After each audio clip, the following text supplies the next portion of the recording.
Salut à tous, c'est Camille. Bienvenue sur ma chaîne dédiée à l'économie domestique, au nettoyage et à la propreté de la maison. Restez avec moi pour des conseils pratiques et efficaces. Donc, au sujet de la vidéo. Auteur Anna Mirailova à lire 4 minutes. Publié le 20.03. 2022. Embellir le territoire du quartier n'est pas très difficile. Il n'est pas nécessaire de recourir aux services de designers professionnels. Enlevez le bois sec et les branches saillantes, taillez proprement les buissons, enlevez les fleurs épanouies, et voilà déjà votre site qui a l'air beau et attrayant. Pour travailler dans ce sens, il est souhaitable d'avoir à portée de main des outils de jardinage spécifiques. L'un d'entre eux est le sécateur. Comment choisir un sécateur pour le jardin? Il ne faut pas prendre le premier sécateur venu sur l'étagère du magasin, en pensant qu'ils sont tous identiques. Regardez attentivement et choisissez un outil qui deviendra un assistant fiable dans le jardin. Les jardiniers amateurs utilisent le plus souvent des sécateurs plats. Ils sont également appelés bypass. Vous pouvez également trouver des élagueurs de contact en vente. Le premier type ressemble à des ciseaux dans son principe de fonctionnement et convient pour couper les jeunes branches. Le type à contact peut être comparé à un couteau. Une partie est immobile et la partie coupante se déplace pour faire son travail. Il convient aux branches sèches,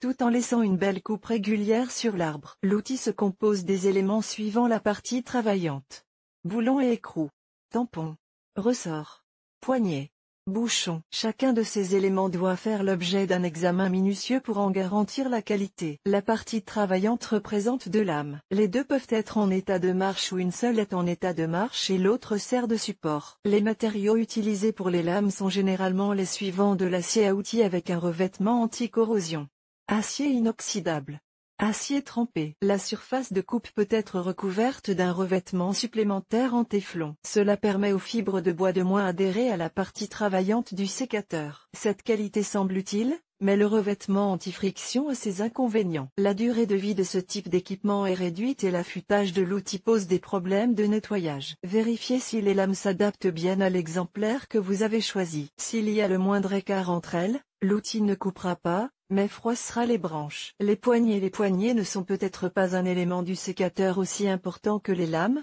mais leur conception détermine si la main du jardinier se fatiguera et si l'outil sera confortable à tenir pendant la taille. Mais leur conception détermine si la main du jardinier se fatiguera et si l'outil sera confortable à tenir pendant la taille. Les poignées sont généralement en aluminium, recouvertes de tampons en caoutchouc. Il existe des variantes avec des poignées en plastique. Dans les deux cas, le sécateur est léger. Les courbes et les encoches ne sont pas faites pour la beauté, mais pour la commodité de vos doigts. Essayez donc le sécateur pour voir si les poignées s'adaptent à votre membre droit. Si les poignées sont trop grandes ou trop petites, choisissez un autre modèle. Boulon et écrou. Ce mécanisme de fixation relie les deux lames, ce qui permet de régler l'ouverture des poignées à la largeur souhaitée. Tampon. Pièce amortie qui adoucit le mouvement des poignées lors de la coupe des branches. Cela permet au jardinier de ne pas ressentir d'inconfort lorsque les poignées se rapprochent. Sans le tampon, le jardinier ressentirait des secousses désagréables dans la paume de la main. Le ressort. Cette pièce mobile détermine la fiabilité du fonctionnement du sécateur. C'est le ressort qui permet aux poignées de se déplacer et de revenir à leur position initiale. Et tout cela se fait en douceur. On distingue les ressorts en fil, les ressorts en bande et les ressorts en massue. Bouchon. La serrure n'est pas l'élément principal, mais c'est un élément nécessaire. C'est grâce au bouchon que la lame est sécurisée lorsqu'elle est fermée. Il est donc pratique et sûr à ranger. Dans cette position, le sécateur ne se casse pas et le jardinier ne se blesse pas. Outre le tranchant de la lame du sécateur, il convient de choisir le diamètre de la coupe nécessaire. Les fleurs, les raisins, les buissons et les arbres sont facilement coupés avec un outil d'un diamètre de 2 à 4,5 cm.